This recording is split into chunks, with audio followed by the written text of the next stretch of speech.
I'm sorry, I was looking at the screen and not the camera during that last bit. I will get better at looking at the screen. Practice.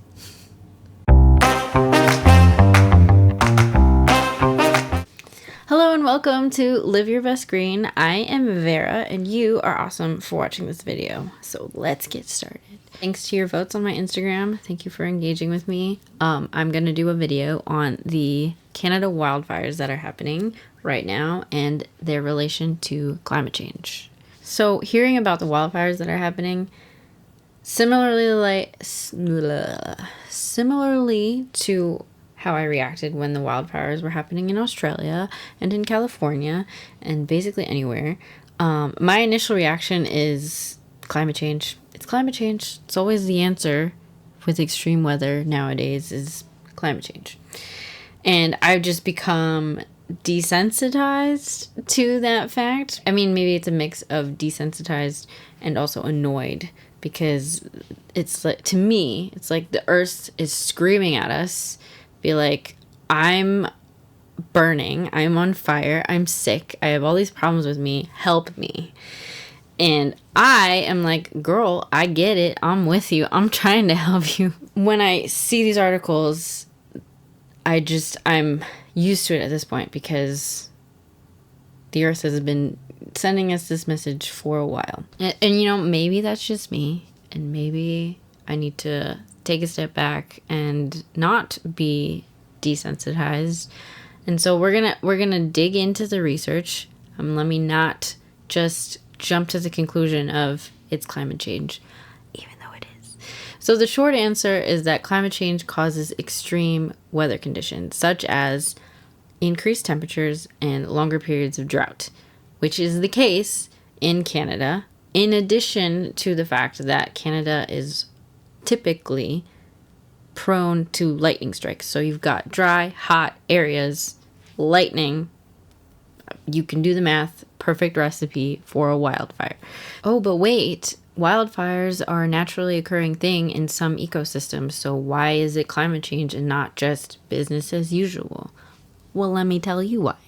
But before I get into that, I just kind of want to share an anecdote that came to me while I was doing the research. There was this book that my dad used to read to me when I was a kid called The Blind Man and the Elephant, which, if you're not familiar with it, it's actually based off a parable from Buddhism and Hinduism.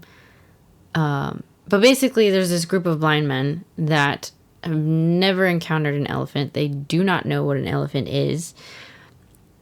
And someone brings them to an elephant and they each touch a different part of the elephant. It's like a group of like 7 men. I don't remember.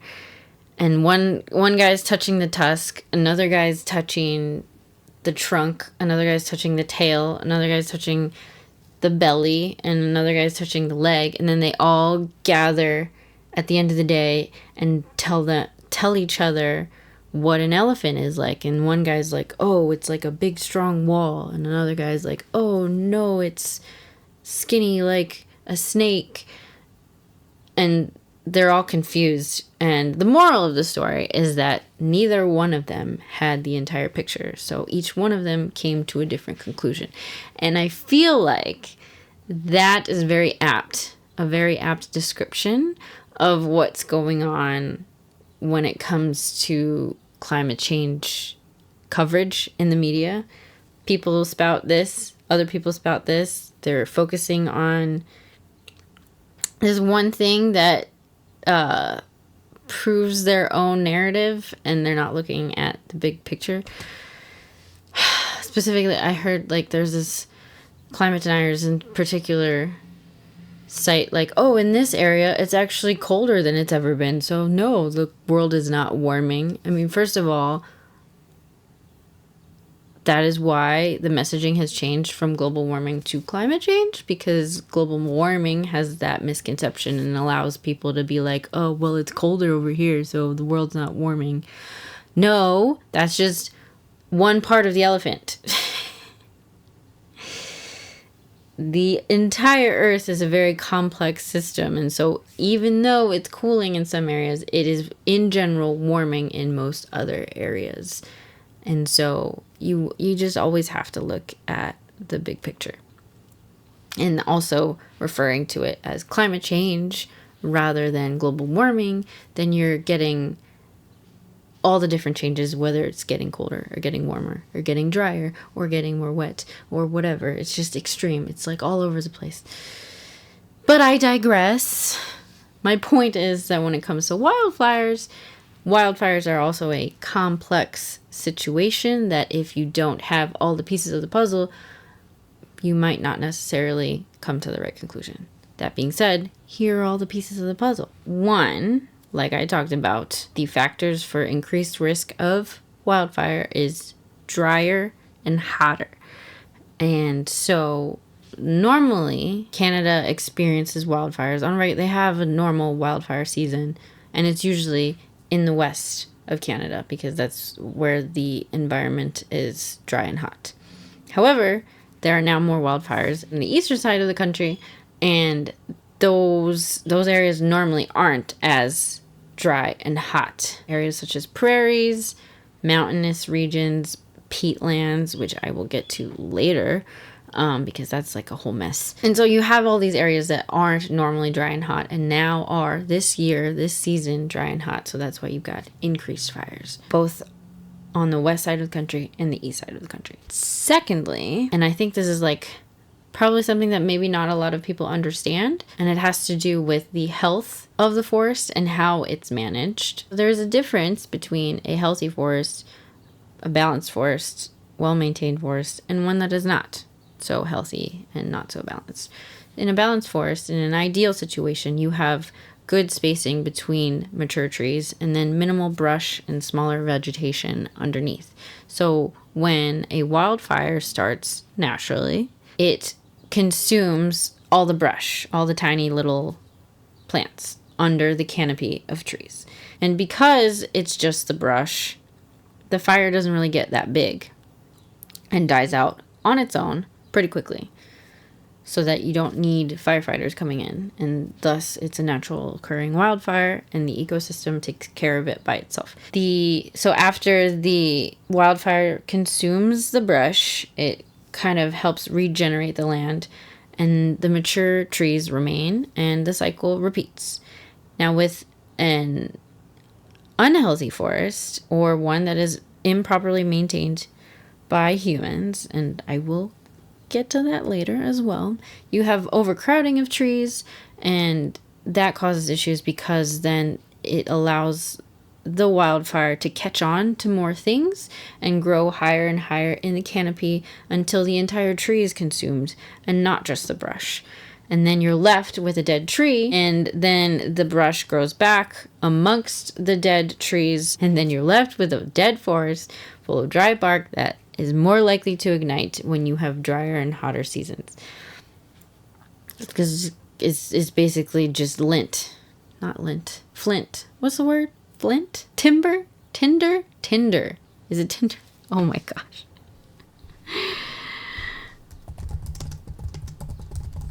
Gotta look it up. No, not the dating app. Goodness me. Tinder. Tinder's right. That's the right word I'm looking for.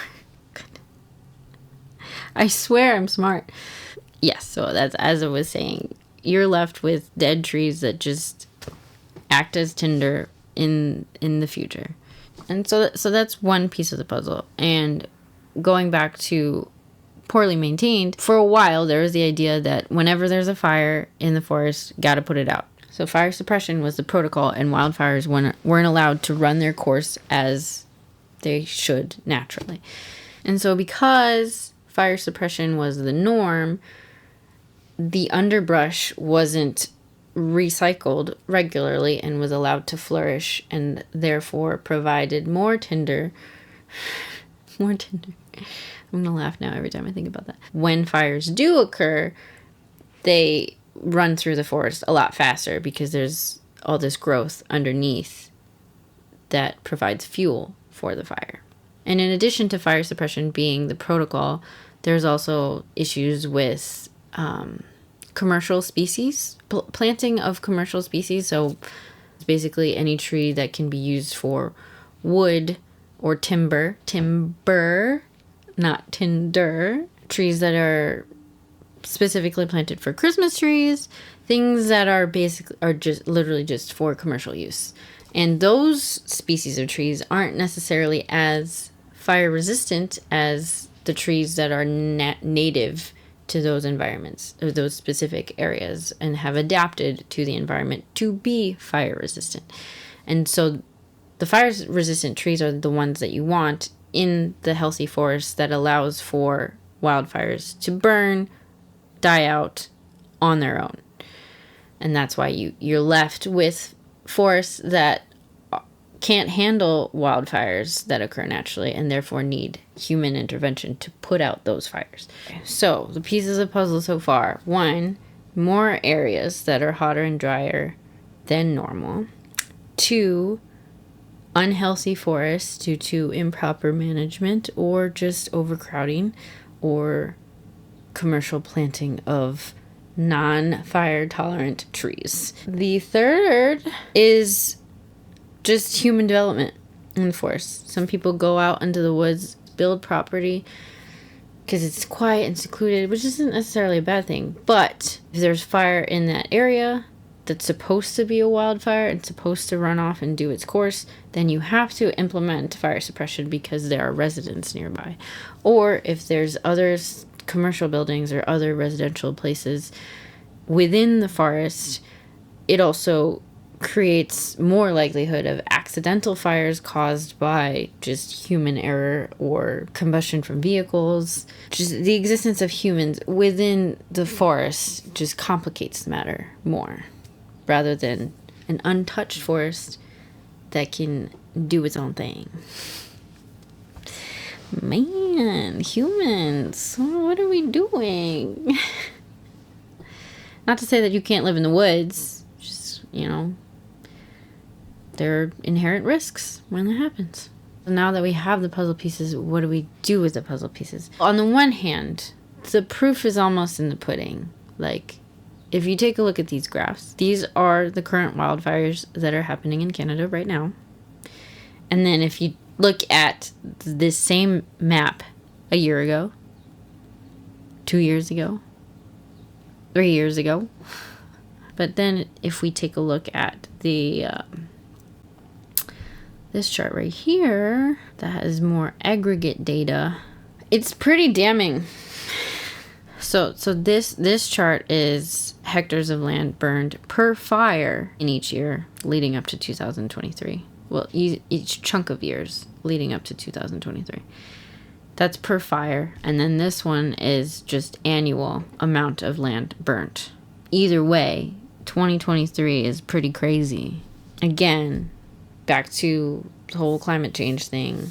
More extreme weather equals more extreme natural disasters, I guess we'll call them. And the fact that it's happening more frequently is more alarming. It's like the earth is having a fever because it's sick. And I think a wildfire is a pretty good analogy to having a fever, although this statement would also apply to an increased amount of hurricanes, tornadoes, all the storms. Earth is like, help me. So we got to do our part. So then what does this information mean? Going back to the analogy of the blind man and the elephant, saying that all the wildfires are happening because of climate change is an oversimplification and not the whole picture. If you include all those other factors, not every single fire that is happening right now was a result of human-induced climate change. Some of those fires could have been like an unhealthy forest, a bunch of dead trees just serving as tinder, lightning strikes, it becomes a fire. That's not necessarily the fault of climate change. The scenarios that can be more linked to climate change are the fires that started in areas that are hotter and drier than they would be historically, because those are the situations where you've got extreme weather causing extreme wildfire. I can look it up right now. I have the computer right in front of me. All right, 480 active fires. with 250 out of control and 150 in control. What I'm concluding from my research is that of the 480 fires that are currently ablaze, a handful of them could be attributed to unhealthy forests or mismanaged forests. A handful of them could be contributed to accidental fires. So focusing on the fires that are caused by improper management or the other pieces of the puzzle that I was referring to would be like a blind man focusing on just the trunk.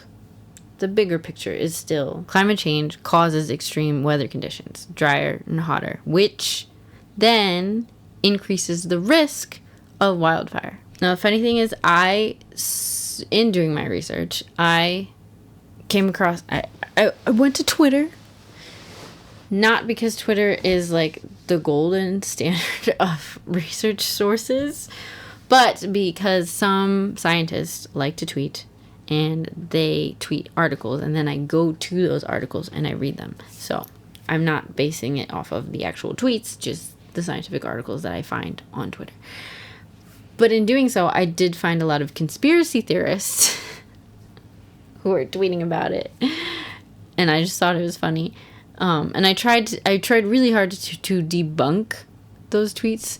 Like one guy tweeted like, "Oh, so you're telling me 400 fires can spontaneously combust at the same time?" No, this was a coordinated event by the government. I'm sorry, but that's ridiculous. And there's no substantial evidence. These people just post stuff without any evidence. And a lot of the research that I found was from a specific article by the BBC and was informed by a researcher named Kira Hoffman, who is a researcher specializing in fire ecology at the University of British Columbia and the Bulkley Valley Research Center. So she knows what she's talking about. And according to her, every year, like just on average, every year, half of the fires that start in Canada are started by lightning strikes. So whether or not the conditions are perfect for a fire is whether or not a fire will ensue from a lightning strike. So half of the fires are attributed to lightning strikes, and then the other half are accidental fires or arson.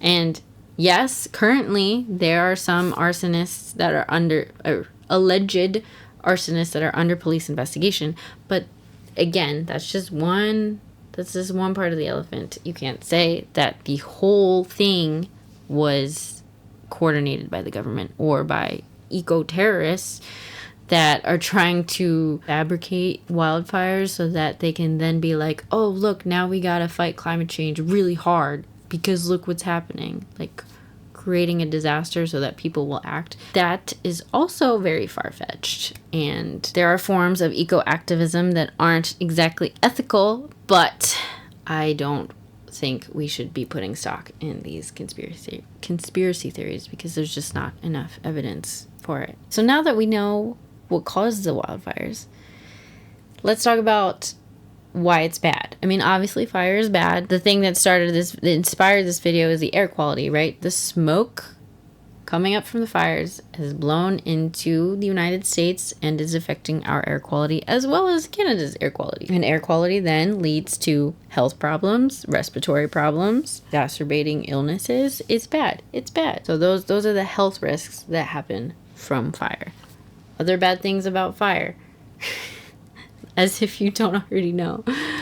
It burns down land that we need for resources. It burns down trees that we need for resources. It burns down homes, infrastructure, other things that we need.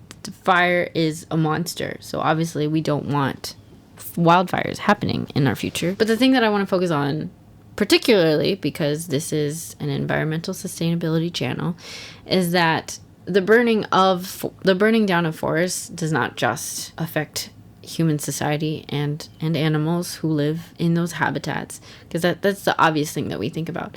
The less obvious thing is the fact that less forests only exacerbates climate change, because trees are needed for carbon sequestration.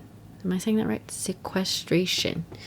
Basically taking carbon out of the atmosphere and putting it in the ground, which is good because carbon in the air is what's causing climate change. So if you get rid of the forest, you get rid of the thing that's helping us decrease the amount of carbon in our atmosphere.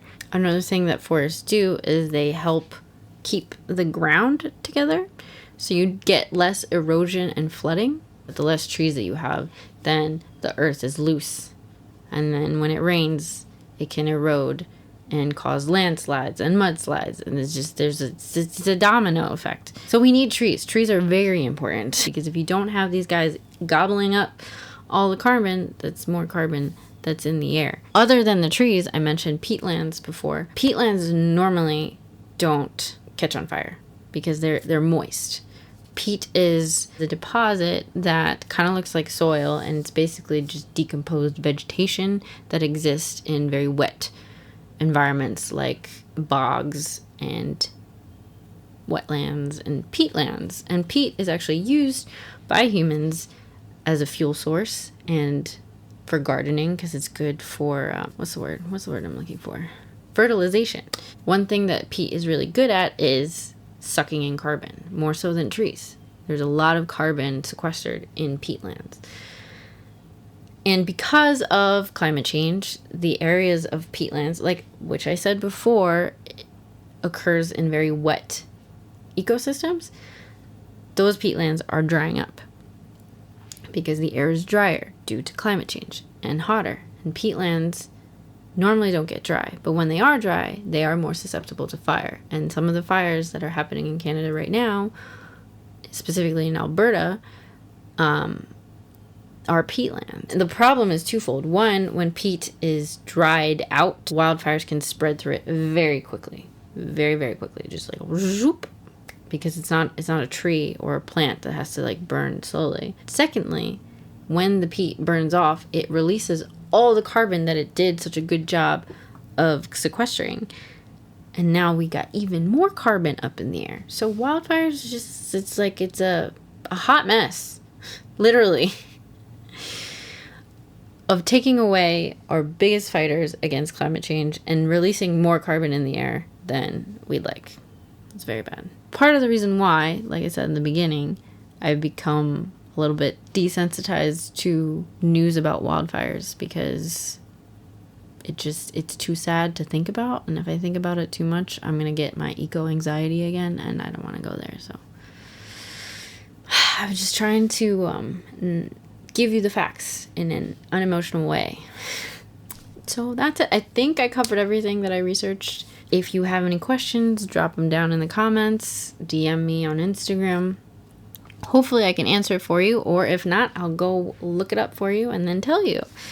Because I'm gonna help you out. And if you happen to be a scientist and you're watching this, or someone with a background in wildfires or forest management, and I said anything wrong, feel free to correct me in the comments as well, because I don't want to be spreading misinformation. So tell me what's what, but cite your sources, okay? Don't just be like calling me out without any backing, okay?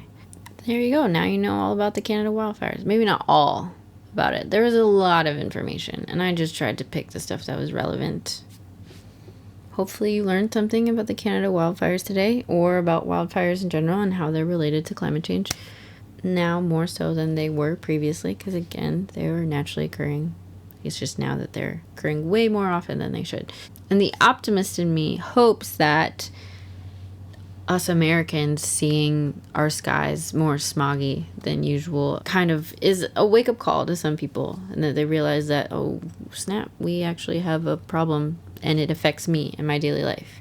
I mean, that happened to me. Couldn't go run outside and had to go run at the gym because of the air quality outside. This is probably the first time that I personally have been affected by climate change. I mean, I have always known that climate change is a real thing and it's a real problem and it affects a lot of people across the globe, but never me personally. And this is the first time, I'm pretty sure this is the first time that I myself have been affected personally by the effects of climate change. The optimist in me hopes that seeing the sky orange and burning and smelling a fire that's happening thousands of miles away is a little bit of a wake-up call to some people that we should be doing more. And that's as much of my soapbox that I'm going to get on today, because I actually kind of want to try and avoid that for this channel and be more on the entertaining side and less on the doomsday side. But I will still drive that point home because it's important to me. So yes, let's help Earth heal, and I think we will all be the better for it. Anywho, hope you have a good rest of your evening.